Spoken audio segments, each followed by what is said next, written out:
The boring story of my real life stalker that is on Pal Talk named Dipshit. Yes, okay. Well, this happened though a long time ago. It was like 3 years ago when I still lived on the farm, and it was gated, and we had like the little box out front with the surveillance and stuff. And since it was like a mile from the house to the yard, we had a small dumpster out front. Instead of taking like one garbage can every night, you know, we would just take and fill the dumpster.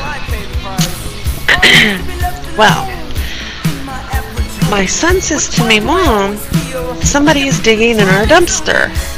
And so I go and I look at the little monitor, and there is this chubby guy, face first in our dumpster, and his legs are sticking out of the top of it, wiggling about, kind of like squid legs or something. That was weird.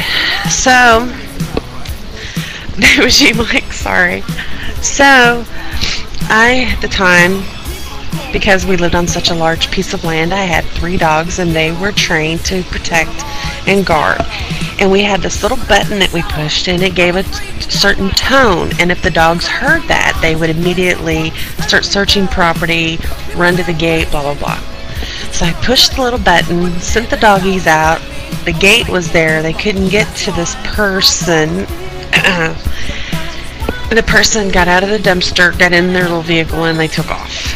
Well, I was on Pal Talk one evening, and Dipshit takes the mic and says that I have interesting things in my dumpster house. I was like, what? And he was like, yeah, when you said that you lived on 160 acres, it's like the largest farm left here, and so I tracked you down and found you. I'm like, dude, that is so creepy. Why are you like digging in my dumpster? I was like, stay away, or next time I'm gonna open the gate and let the dogs eat you. So then I was at my favorite watering hole, and everyone knows I'm 6'1", you know, I'm not like short. I stand above the crowd as a woman. And I was on Pal Talk again, and he took the mic and he said that I looked hot wearing my leather pants. Well, I don't have leather pants, but I do have leather chaps. I ride a Harley. And I said to him, "You're creepy. Stay away. It's my watering hole. Leave me alone, or I'm going to hurt you." He comes on Pal Talk and he tells everybody what I have on, describes my girlfriends that I'm with, and then proceeds to tell me he wants me to fix him up with Elizabeth. I mean, he was so close to us that he knew one of their names and knew that she was a lesbian. He said, "I want you to fix me up with Elizabeth, the lesbian. I know I can turn her straight." Okay, has anybody ever seen Dipshit?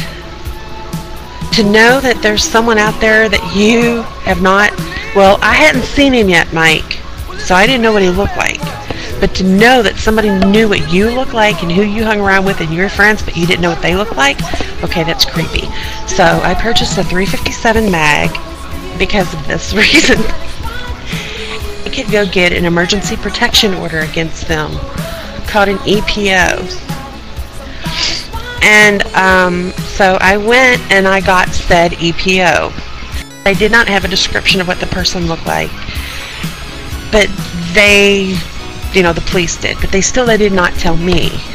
Okay, well, I was at a place called Longheads. Go ahead and ask him how his thing went. Yeah, it's Dipshit Kmart. That's the weirdo on here. So I am at my local watering hole called Longheads, and there's this voice behind me that says, "Hi, meanie." Well, the only people that are going to say that to me are people on Pal Talk, right?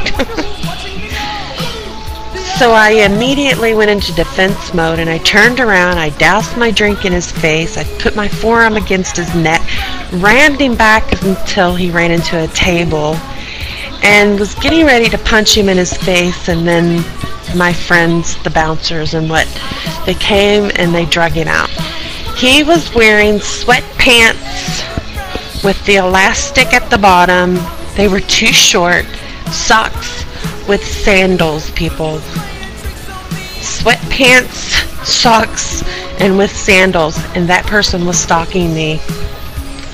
And that's the story of Dipshit Stalking Meanie. And he doesn't do it anymore because, well, I fucking moved.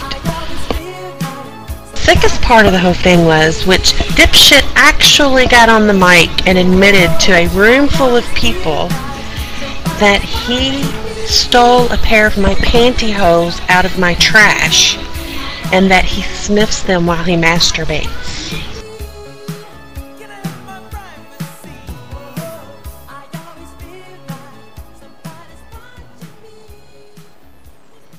Mike 911, eat my clam. Thank you.